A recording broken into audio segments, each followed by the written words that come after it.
नमस्कार दोस्तों, NCERT audio books प्रस्तुत करते हैं कक्षा 6 की भूगोल की पाठ्य पुस्तक पृथ्वी हमारा आवास। प्रस्तुत है इस पुस्तक का 6वां अध्याय, पृथ्वी के प्रमुख स्थलमंडल। आपने कुछ स्थलरूपों को जरूर देखा होगा। आप देखेंगे कि पृथ्वी की सतह सभी जगह एक समान नहीं है। पृथ्वी पर अनगिनत प्रकार के स्थलरूप हैं। स्थलमंडल के कुछ भाग ऊंचे नीचे तथा कुछ समतल होते हैं।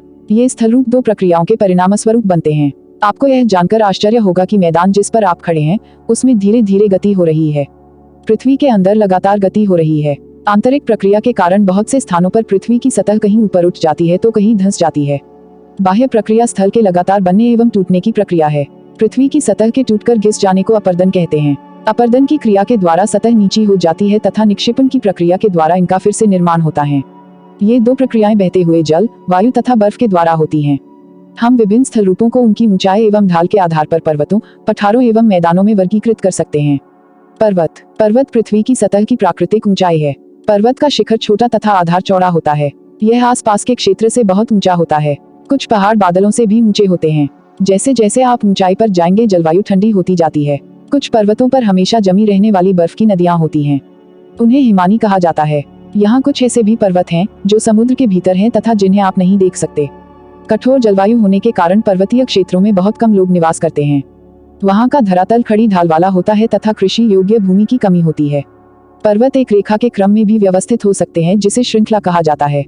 बहुत से पर्वतीय तंत्र समानांतर श्रृंखलाओं के क्रम में होते हैं जो सैकड़ों किलोमीटर में फैले होते हैं। हिमालय, आल्प्स तथा एंडीज क्रमशः एशिया, यूरोप तथा दक्षिण अमेरिका की पर्वत श्रृंखलाएं हैं। पर्वतों की ऊंचाई एवं आकार में भिन्नता होती है। पर्वत 3 प्रकार के होते हैं: विलित पर्वत, वृंशोत्थ पर्वत तथा ज्वालामुखी पर्वत। हिमालय तथा आल्प्स विलित पर्वत हैं जिनकी सतह ऊबड़ खाबड़ तथा शिखर शंक्वाकार है। भारत की अरावली श्रृंखला विश्व की सबसे पुरानी विलित पर्वत श्रृंखला है। अपर्दन की प्रक्रिया के कारण यह श्रृंखला घिस गई है। उत्तरी अमेरिका के एप्लेशियन तथा रूस के यूराल पर्वत गोलाकार दिखाई देते हैं एवं इनकी ऊंचाई कम है। ये बहुत पुराने विलित पर्वत हैं। जब बहुत बड़ा भाग टूट जाता है तथा ऊर्ध्वाधर रूप से विस्थापित हो जाता है तब वृंशोत्थ पर्वतों का निर्माण होता है। ऊपर उठे हुए खंड को उत्खंड या हॉस्ट तथा नीचे धंसे हुए खंडों को द्रोणिका वृंश या ग्राबेन कहा जाता है। यूरोप की राइन घाटी तथा वॉस्टेस पर्वत इस तरह के पर्वत तंत्र के उदाहरण हैं। ज्वालामुखी पर्वत ज्वालामुखी क्रियाओं के कारण बनते हैं। अफ्रीका का माउंट किलिमंजारो तथा जापान का फ्यूजियामा इस तरह के पर्वतों के उदाहरण हैं। पर्वत बहुत लाभदायक होते हैं।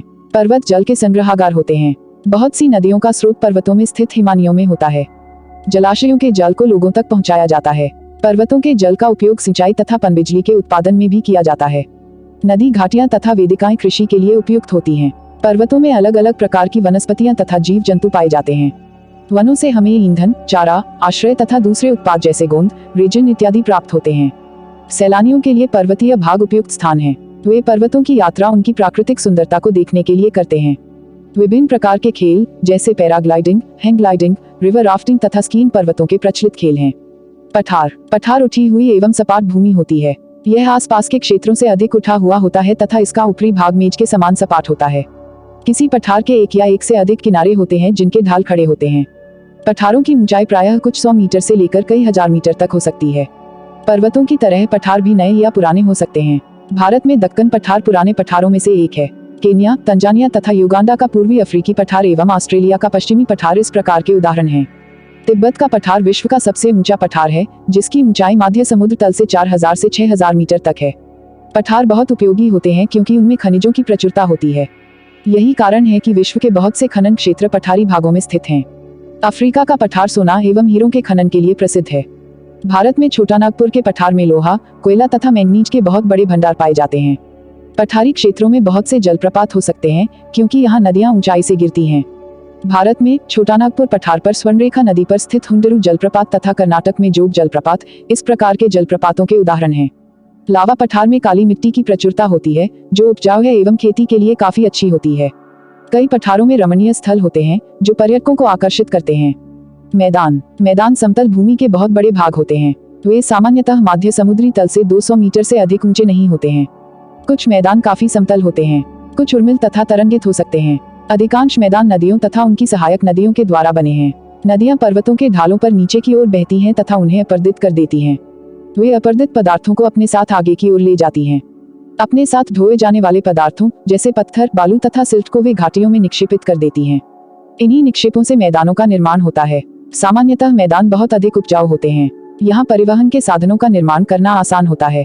इसलिए ये मैदान विश्व के सबसे अधिक जनसंख्या वाले भाग होते हैं। नदियों के द्वारा बनाए गए कुछ बड़े मैदान एशिया तथा उत्तरी अमेरिका में पाए जाते हैं। एशिया में स्थित भारत में गंगा एवं ब्रह्मपुत्र का मैदान तथा चीन में यांगत्से नदी का मैदान इसके प्रमुख उदाहरण हैं। मैदान मनुष्यों के रहने के लिए सबसे उपयोगी क्षेत्र होते हैं। यहाँ की जनसंख्या बहुत अधिक होती है क्योंकि मकानों के बनाने तथा खेती के लिए यहाँ समतल भूमि की प्रचुरता होती है। उपजाऊ मिट्टी के कारण यह भाग खेती के लिए काफी उपयुक्त होता है। भारत में गंगा का मैदान देश में सबसे अधिक जनसंख्या वाला क्षेत्र है। स्थलरूप एवं लोग। स्थलरूपों की विभिन्नता के अनुरूप ही मानव विभिन्न प्रकार से जीवन यापन करते हैं। पर्वतीय क्षेत्रों का जीवन कठिन होता है। मैदानी क्षेत्रों का जीवन पर्वतीय क्षेत्रों की तुलना में सरल होता है।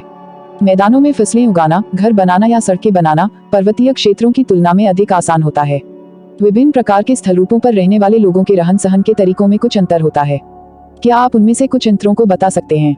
कभी कभी प्राकृतिक आपदाएं जैसे भूकंप, ज्वालामुखी उद्गार, तूफान या बाढ़ बहुत विनाश कर देते हैं। इन आकस्मिक घटनाओं के बारे में जागरूकता पैदा करके हम इनमें आने वाले खतरों को कम कर सकते हैं।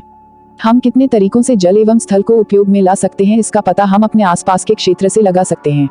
प्रायः हम स्थल का उपयोग गलत तरीके से करते हैं, जैसे उपजाऊ भूमि पर मकानों का निर्माण करना। इसी प्रकार हम लोग कूड़ा किसी भी भूमि पर या पानी में फेंक देते हैं, जो कि उन्हें गंदा कर देता है। हमें प्रकृति के इस महत्वपूर्ण वरदान का उपयोग इस प्रकार नहीं करना चाहिए। उपलब्ध भूमि केवल हमारे ही उपयोग के लिए नहीं है। यह हमारा कर्तव्य है कि हम आगे आने वाली पीढ़ियों के लिए पृथ्वी को सुरक्षित रखें। हमारी पाठ्य पुस्तक का 6वां अध्याय यहाँ समाप्त होता है। आपसे अनुरोध है कि इस ऑडियो बुक को ज्यादा से ज्यादा शेयर करें। इस ऑडियो बुक से संबंधित यदि कोई शिकायत या सुझाव हो तो आप हमें कमेंट बॉक्स में जरूर लिखें। आपकी प्रतिक्रिया हमारे लिए अति महत्वपूर्ण है, ताकि हम आपके लिए इस ऑडियो बुक को और भी बेहतर बना सकें।